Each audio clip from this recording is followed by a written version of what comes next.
Well, a permit system for people travelling from South Australia into Victoria is set to still go ahead at midnight, despite the state's 6-day lockdown coming to an early end. The stay-at-home order will be lifted at midnight tonight, following revelations a person at the centre of the outbreak had lied to contact tracers. Well, Catherine Bennett is Chair in Epidemiology at Deakin University. She joins us now from Melbourne. Catherine, always good to have you on the show. You know, you were among the first to praise South Australia for taking immediate action and to lock down immediately, or to announce the 6-day lockdown 3 days in now. The authorities seem to be quite confident that it's all right to ease restrictions. Are you just as confident? Yes, look, particularly with this most recent information that's come in, it changes things quite fundamentally. This outbreak for South Australia looked like a different strain. It was behaving differently in what they were seeing in their cases. So their first known case was someone who didn't have contact with a traveller but had contracted the virus. And then they had these very short incubation periods. So this pizza shop incident was actually quite critical because they thought they had someone who was an extremely casual contact, someone who just collected a pizza from the restaurant, who then contracted the virus as well. But of course, we now know that person had worked shifts there. So I think that fear that it could have gone even more rapidly, more widely, is now allayed somewhat. And they've still got 44 cases they think are suspected cases. So this will be a substantial cluster and outbreak.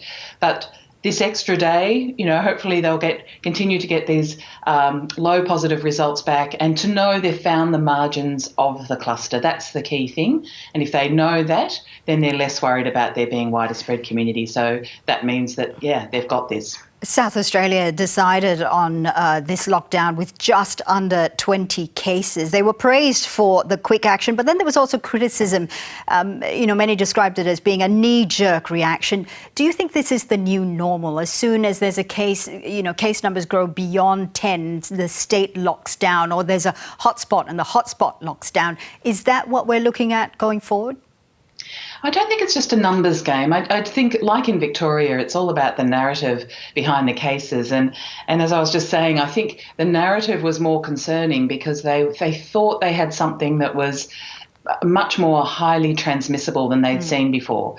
And that's where the information you get really counts, because you're building that understanding of risk. So with the risk picture that they had, then I do think it was the right thing to do, going in early and in effect protecting homes from the virus getting into those homes if there was wider spread community transmission, but most particularly protecting workplaces and aged care, because that's when it escalates, and we know that from Victoria. So I do think it was the right strategy. If 6 days can break that risk link from, a cluster into the wider community, then that's much better than trying to bring case numbers down if it escalates quickly. As you mentioned, this is a very unique case, and it took one person's lie for the whole state to be shut down. South Australia Police has now announced that there will be a special task force looking into information that contact traces are given by people whom they contact. Is this the right way going forward in terms of ensuring that people are truthful about their whereabouts? Look, it's awful to see the consequences, and I'm sure nobody would realise that something they say could have such drastic ramifications. But in this particular case, it was a tipping point. It was that bit of information that suggested that you had a much higher risk of widespread transmission. And so the individual doesn't know necessarily, what's the consequence of either giving incomplete information that we've seen here and also previously in Victoria. So I do think this is an education program. It's a fine balance between putting people off from coming forward or even being tested as cases or putting them under threat if you are trying to build a relationship and extract complete information. I think there is a lesson in here about how important it is, and that you will be found out if you don't give all the information. And maybe that's actually going to be more helpful in the end than the risk of fines or other punishments. So I think it'll be really interesting to see where they go with this in South Australia. In Victoria, they decided that the information is protected, but if you give incorrect information, then you could still potentially be fined. that's what we need to understand going ahead. So I think it'll be good to clarify, and I think this inquiry that the police are doing in South Australia will help us understand how it sits within the law. It also really highlights the importance that the work of the contact tracers as well. From what I've read, it's all down to the diligence of one suspicious contact tracer who decided to go back and call this person again and verify their information. Obviously, very commendable action, but it really is reliant on the efficiency of the job, the efficiency of the contact tracer. And of course, we're talking about humans here, where there are human errors as well. Is there any other way that we could be 100% effective to ensure that information provided is indeed truthful?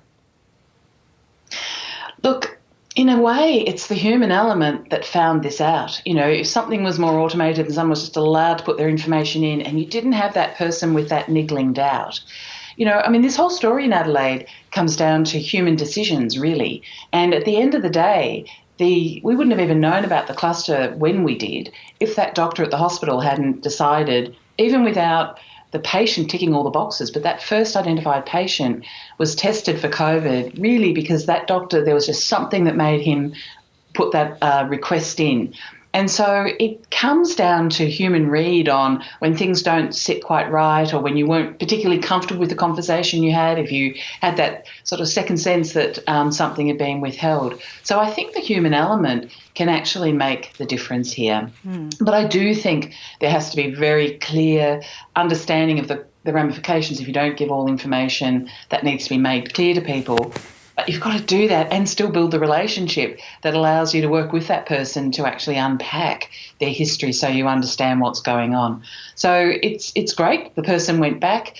The problem was what this person said, while it was a bit strange when you look back on it, you can say, oh, they should have picked that up. That's odd. They couldn't get a pizza from a pizza parlour and get the virus at the same time. But in fact, the story up to that point made that quite possible, made that quite feasible. And so it's actually how it sits in context also that has a role here that can, by chance, a series of events lead you to take that information and say, well, actually, that kind of fits with what we're seeing. This is worse than we thought. So, yeah, maybe the human element is actually what saved us this time. Catherine, it is fantastic talking to you as always. Thank you so much for joining us. Catherine Bennett there, Chair in Epidemiology at Deakin University.